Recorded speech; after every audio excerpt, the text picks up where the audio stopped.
Gente, vou compartilhar aqui com vocês um fluxograma para avaliação de parkinsonismos geneticamente determinados. Em casos assim, a gente pode dividir os casos em 3 categorias.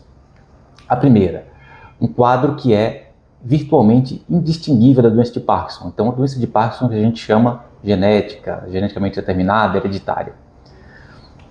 Mas aí vai ter alguma pista para você pensar na associação com quadros genéticos, né? Então, menor que 40 anos, história familiar muito exuberante, muito rica, né? Então, pais afetados, várias gerações afetadas, várias pessoas em várias gerações afetadas.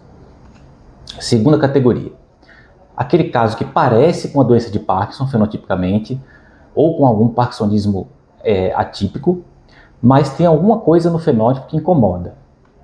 E a terceira categoria não tem nada a ver com a doença de Parkinson, não tem nada a ver com parkinsonismo atípico, né? Pode até lembrar de forma distante, mas é uma clínica diferente, é facilmente distinguível. Então, a gente chama esses casos de parkinsonismos atípicos, tá?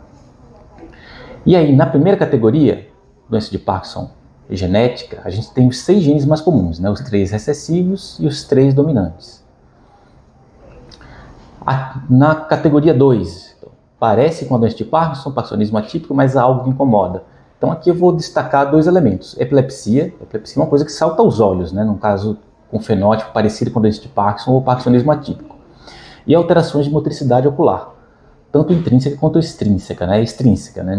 Alteração de motricidade ocular supranuclear. E também os quadros de musculatura que afetam a musculatura periorbitária, né? 3. Parkinsonismo atípico. Geralmente o que vai chamar a atenção é o paciente tem muito piramidal, espasticidade muito importante, membro inferior, ataxia, né? Exceto casos que tem ataxia batendo com a AMS, né? Então vai precisar de mais coisa. Mas geralmente combinando com outros elementos vai ser esquisito.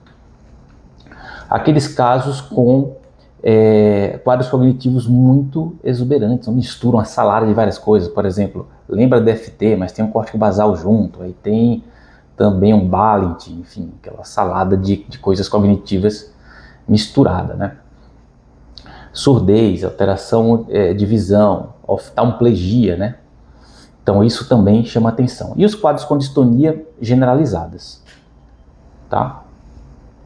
E por que generalizada? Porque a distonia pode acontecer até na doença de Parkinson também, né? Geralmente é um fenômeno de off, de fim de remédio. Matinal, muito comum, clássico, né? Aquele paciente que acorda com o pé dolorido, torto, né? Distonia de off.